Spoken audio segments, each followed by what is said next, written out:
INA Podcast. La radiodiffusion télévision française présente Les aventures de Tintin d'après Hergé, feuilleton de Nicole Strauss et Jacques Langeais, musique originale de Vincent Vial, réalisation Jean-Jacques Vierne. Ce soir, le trésor de Rackham le Rouge, 3e épisode. Le professeur Tournesol est en train de faire visiter son laboratoire à Tintin, Haddock et au Dupont quand... Bruit inquiétant et pour cause. Le capitaine s'est intéressé de si près à l'appareil à brosser les vêtements qu'il a réussi à le mettre en marche. À le mettre en marche, oui, mais pas sans l'éloigner assez vite.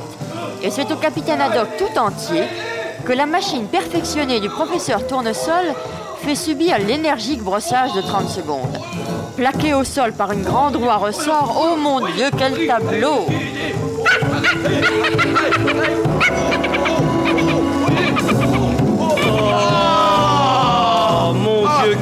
Mon Dieu, capitaine, que s'est-il passé, voyons. Allons, mais vous êtes en loc, allons, relevez-vous. Mais où sont vos chaussures? Et votre casquette? Savoir de tonnerre de Brest. C'est très au point, cet appareil. Pour brosser, ça brosse. Ah oui, ça fatigue, mais ça brosse. Ah, vous trouvez ça drôle, hein? Je suis transformé en épouvantable en haillon et vous trouvez ça drôle? Je vais lui dire ma façon de penser à notre inventeur. Voyons, capitaine, mais ce n'est pas lui qui a mis l'appareil en route. Pas lui qui l'a mis en route, pas lui qui l'a mis en route. Dites donc, vous allez me payer un nouveau costume, vous entendez? J'en ai assez, moi, de toutes ces inventions. Hein? Oui, ça? Ah oui, c'est pour brosser les costumes. Oui. Tintin, retenez-moi! Mais vous allez voir, ceci est encore plus ingénieux. Vous allez voir. Alors, comme je disposais de très peu de place et que mon lit était fort encombrant, j'ai conçu ce lit placard, voyez-vous? Là.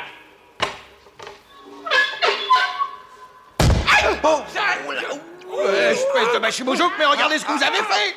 Oh non, c'est pas possible! Vous ne pouviez pas voir que les Dupont passaient devant votre placard juste au moment où vous l'avez transformé en lit, non? Mais vous les avez assommés, regardez-les! Cette fois, ça y est, Dupont! Je n'y vois plus! Aveugle! Je suis aveugle! Ma tête! Ma pauvre tête! Moi aussi, mais qu'est-il arrivé, Dupont? Je ne me souviens de rien. Où sommes-nous? Allons, messieurs, remettez-vous. Allez, asseyez-vous d'abord sur ce bord de lit, là. Et laissez-moi vous aider une fois de plus à décoincer vos chapeaux. Vous y verrez certainement plus clair. Décoincer le chapeau. Le chapeau! Ah, c'est vrai, le chapeau, je l'oublie toujours, le chapeau. On devrait porter des bérets pour les missions dangereuses, Dupont. Oui, je ne sais pas, Dupont, si le chapeau melon ne protège pas mieux la tête en cas d'accident, n'est-ce pas? Qu'en pensez-vous, monsieur Tournesol? Comment? Pour remettre le placard en place? Oh, mais voilà. Joignant le geste à la parole, le professeur Tournesol a appuyé sur une autre manette. Et le lit sur lequel les Dupont s'étaient assis pour reprendre leurs esprits, le lit se rabat sur le mur avec les Dupont. Heureusement, les pieds gênent la fermeture de ce placard diabolique et le lit redescend. Les Dupont sont sans voix, paralysés par l'émotion. Oh non! Ah mais je vois, on aime s'amuser dans la police, hein? Oh, mais entre nous, je les aurais cru incapables de se livrer à de pareilles gamineries. Ils avaient l'air si sérieux. Gaminerie. Oh, Tintin, retenez-moi ou je fais un malheur. Capitaine, calmez-vous, voyons, nous sommes tous sains et saufs après tout. Et vous connaissez bien les distractions proverbiales de notre bon ami, monsieur Tournesol. Vous en avez de bonnes, vous, mais regardez un peu dans quel état nous sommes, nous autres. Je voudrais m'en aller. Moi aussi, mais je n'ose plus bouger. Toutes ces machines qui montent, qui descendent, qui tournent, qui font... Allons, messieurs. Allons, assez rire. Voyons, on plaisante. Et oui, c'est de votre âge. Mais il faut tout de même que je vous montre ce qui vous intéresse. Mon appareil a exploré le fond des mers.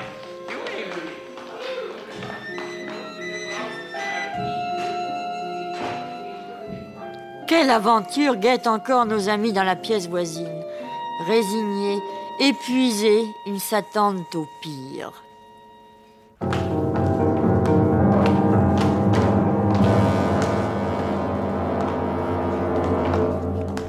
Voilà, c'est ici. Alors vous voyez, la taille d'un requin, la couleur d'un requin, les nageoires, la bouche, les yeux. N'importe quel requin s'y tromperait. Milou aussi. Oui, attention, capitaine, méfiez-vous, ne vous approchez pas trop. Rappelez-vous la machine à brosser les vêtements. Oh, tonnerre! Et vous aussi, messieurs Dupont, hein. Attention, un coup sur la tête et hop, on y voit plus clair, n'est-ce pas?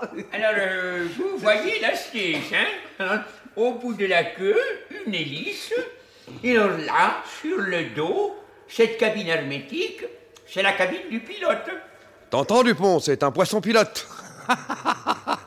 C'est un poisson pilote. Mais non, ça ne flotte pas. C'est une espèce de petit sous-marin.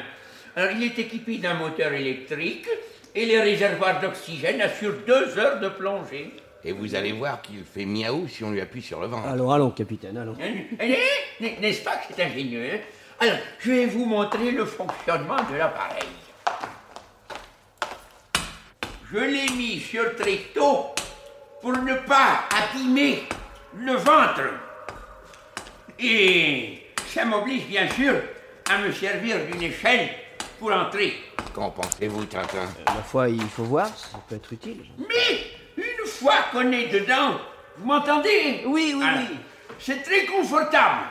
Vous essayerez. Alors là, un pied. Alors c'est comme un canoë. Il faut s'installer bien au milieu. Là, et voilà. Vous voyez? Joignant le geste à la parole, le professeur Tournesol, un pied dans la cabine de son sous-marin, l'autre encore sur le dernier barreau de l'échelle, s'apprête à faire la démonstration de son appareil, quand soudain...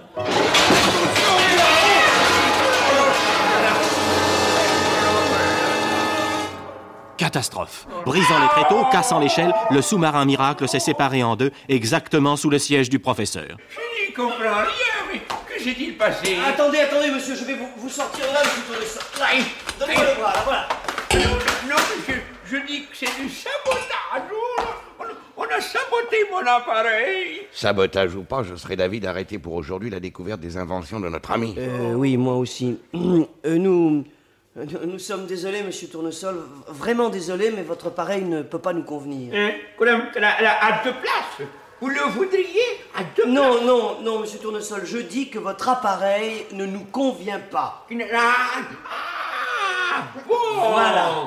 Eh bien, messieurs, c'est entendu, j'en ferai un autre plus petit. Mais... il sera prêt dans 8 jours.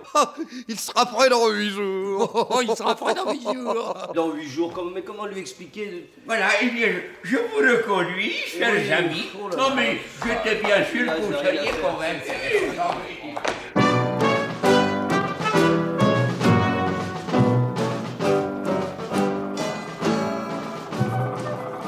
Quelques jours après, Tintin, Milou et Haddock arpentent les rues de la ville à proximité du port. Bon, eh bien, tout est prêt pour le départ. Si au moins nous arrivions à trouver un scaphandre. Ah, ce serait évidemment très souhaitable. Voilà 3 jours que je cours les magasins spécialisés. Impossible d'en dénicher un seul. Vous savez, c'est toujours quand on cherche quelque chose avec insistance que... Oh, capitaine! Quoi donc? Eh ben, regardez cette pancarte. Oh! À vendre! Équipement complet de scaphandrier et à neuf. Ça, par exemple, comme coïncidence. Oui. Allons voir. Oui, allons-y.